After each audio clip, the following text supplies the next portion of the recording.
राज्यात विधानसभा निवडणुकीसाठी 20 नोव्हेंबर रोजी मतदान पार पडलं. निवडणुकीचा निकाल 23 नोव्हेंबर रोजी येणार आहे.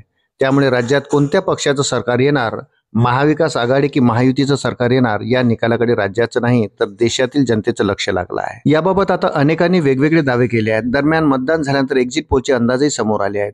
त्या दरम्यान आज बच्चू कडू यांनी सरकार स्थापनेबाबत मोठा दावा केला आहे. एका वृत्तवाहिनीशी बोलताना त्यांनी हा दावा केला आहे. वृत्त सविस्तर जाणून घेण्याकरता चॅनलला सबस्क्राईब जरूर करा.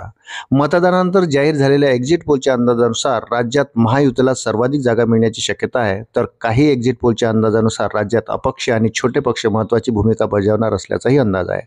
त्यामुळे आता निकालाकडे अनेकांचे लक्ष लागलं आहे. दरम्यान राजकीय नेत्याकडून जागाबाबत आणि सरकार स्थापनेबाबत वेगवेगळे दावे करण्यात येत आहे. त्यातच बच्चू कडू यांनी सत्ता स्थापनेबाबतचा मोठा दावा केला आहे.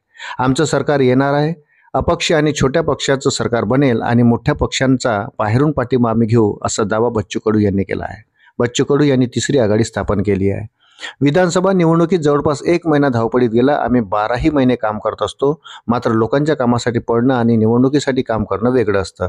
आम्ही या मतदारसंघात नक्की निवडून येऊ, मात्र आम्हाला दोन्ही राष्ट्रीय पक्ष काँग्रेस आणि भाजप पाडण्यासाठी प्रयत्न करत होतो. ते जिंकण्यासाठी प्रयत्न करत नव्हते. त्यांच्यामध्ये मोठा संभ्रम होता.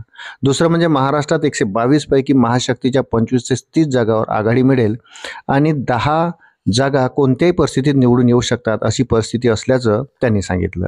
सरकार आमचंच येणार असून अपक्ष आणि छोट्या पक्षांचं सरकार बनेल, मोठ्या पक्षांचा पाठिंबा बाहेरून घेऊ, अशा पद्धतीची चर्चा सुरू आहे. आमच्याशिवाय कोणतंही सरकार सत्तेत येणार नाही. महाविकास आघाडीला किंवा महायुतीला पाठिंबा देण्यापेक्षा आपणच सरकार बनवू आणि त्यांचा बाहेरून पाठिंबा घेऊ. तसंच एक्झिट पोलच्या अंदाजानुसार कोणतीही युती आघाडी बहुमतापर्यंत जाताना दिसत नाही. त्यामुळे आम्ही असल्याशिवाय सत्ता येऊ शकत नाही, असा दावाही त्यांनी केला आहे.